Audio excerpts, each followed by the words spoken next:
Mendoza from Biped 2D.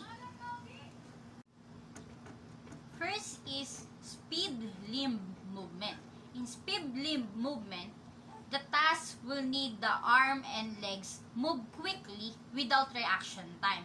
So in this picture, or in the exact part of the movie, the guy was run fast, makuha lang yung wild animals. So dun pa lang, the arm and legs are included para makita yung movement ng speed limb. Next is gross body coordination. In gross body coordination, there's a complex movements. So dito sa picture na to, napakita yung complex movements. Kasi naglalaban sila eh. So pagulong-gulong sila and then kinukuha yung kutsilyo, pinag-aagawan nila yung kutsilyo. So the complex movement will included dahil dun sa coordination. Yun yung tinatawag na gross body. Next is stamina. Your entire body will exert with a long period of time. So in that particular scene or dito sa picture na pinapakita ko, dito hinahabol siya ng isang jaguar in a long period of time. So dun pa lang napakita na yung lakas ng stamina dun sa isang movement. Sa movement ng pagtakbo nung hinahabol siya ng jaguar. Is extent flexibility. In extent flexibility, it's ability to stretch and extend in any various direction.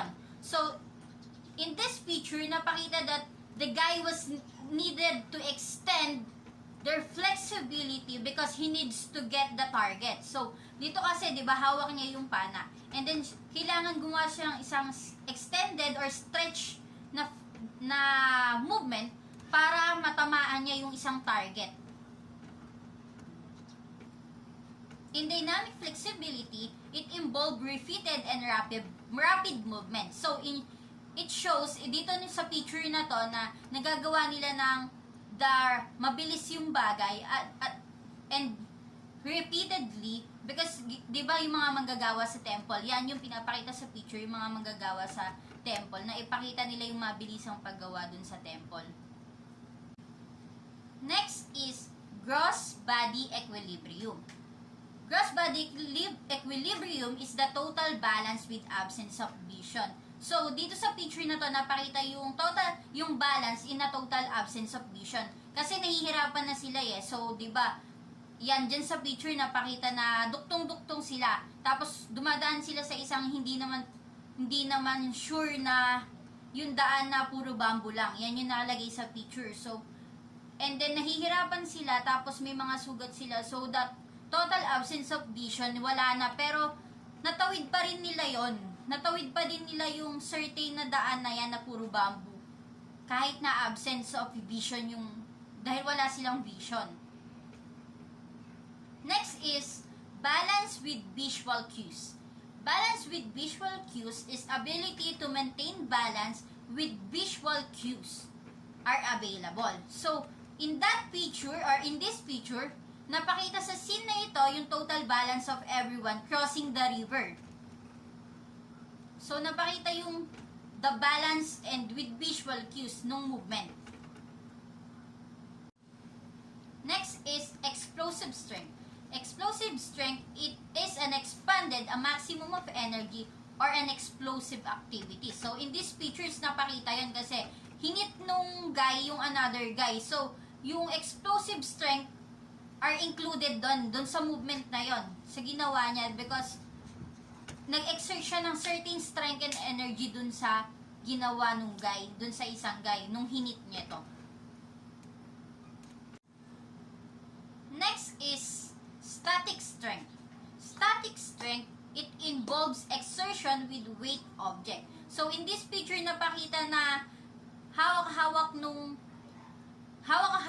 yung isang mabigat na object. So, the movement, napakita yung static strength dun sa lakas nung hawak na object. So, dahil nag-exert ng strength ng isang malakas na strength doon, so nahawak yung mabigat na object. Next is dynamic strength. Dynamic strength is to move and support the body. In this picture, it shows the movement repeatedly and continuously. So, kasi hinahabol niya yung isang bihag. So, nakataas kasi yung isang bihag. So, the dynamic strength is pumapasok yung dynamic strength nun kasi meron siyang repeatedly and continuously movement. Next is trunk and strength. It is for trunk and abdominal. In this sense naman, the guy was escaping, so the abdominal muscle are strengthening. So, di ba dun sa trunk and strength, kailangan mapakita mo yung sa abdominal muscle mo or yung strength ng abdominal muscle mo or ng trunk mo. So, dito napakita yung movement na yon because of, kasi yung lalaki nag-escape siya eh. May escape siya dun sa, kasi di ba bihag nga siya, tapos nag-i-escape siya. So sobrang lumakas yung stamina niya, malakas yung stamina niya kasi nakalayo siya dun sa mga bumihag sa kanya. Next is arm-hand steadiness. Dito sa arm-hand steadiness naman, kailangan your arm and hand is steady. So, di mo na kailangan ng masyadong strength to be steady sa hawak mo. So, in this picture, it shows the total hand steadiness of him while hawak niya yung isang bagging. So, dito kasi napakita na hawak niya yung bagging. So, the arm and his hand was steady para hawakan yung bagging na yun para hindi siya lumubog. Na hindi masyadong kailangan ng strength. Next is wrist finger speed. Wrist finger speed include the wrist and fingers movement. So it shows particularly in the picture is the movement while he's playing the drums. 'Di ba kailangan nga gumagalaw yung wrist and fingers mo. So dito sa certain picture na pinapakita ko is mapapakita diyan na yung hawak niya yung stick tapos binaano niya sa drums. Nagpe-play siya ng drums. Next is aiming. Aiming is the hand movement is accurate in underspeeded condition. So, in this picture, napakita that the exact movement, kasi, di ba pinana niya yung isang bihag na malayo sa kanya. So, kailangan kasi in aiming, kailangan yung matarget mo, yung isang bagay na hindi gumagalaw. So, ganun yung nangyayari dito sa picture na to. Tinarget siya or pinapana yung isang bihag. Next is rate control. Rate control, it include movement and adjustment in some changes to response. So, kasi dito sa picture na to, napakita yung some changes and adjustment nung pinapana siya nung bumihag sa kanila. So, kailangan niyang umiwas. So, mabilis yung response and reaction niya dun sa nangyayari nung pinapana siya. So, napakita dun yung rate control or yung movement na yun. Next is manual dexterity. Manual dexterity is manipulated with the hand, arms, with you having the large objects. So, dito sa picture na pinapakita, napakita yung exactly movement na hawak ng babae yung isang large objects. Next is finger dexterity. Finger dexterity, it involves of manipulation of small object. So, dito naman sa part nito, sa picture na to, yung girl, hawak niya isang hantek. So yung finger naman, yung may hawak sa kanya. So, doon pa lang napapakita na yung exactly movement ng finger dexterity when hawak niya yung hantek tapos pinantatahi niya dun sa anak niya. Diyan, makikita sa picture yon or dun sa movie na yon. Next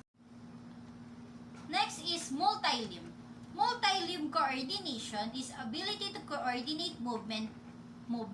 In this picture naman, it shows the movements of limbs while dancing. So, yan, sa certain picture kasi na yan, nagda-dance sila dyan eh. So, tapos yung dance nila parang siyang tap dancing yung ginagamit kasi yung paa lang yung gumagalaw. Next is control precision.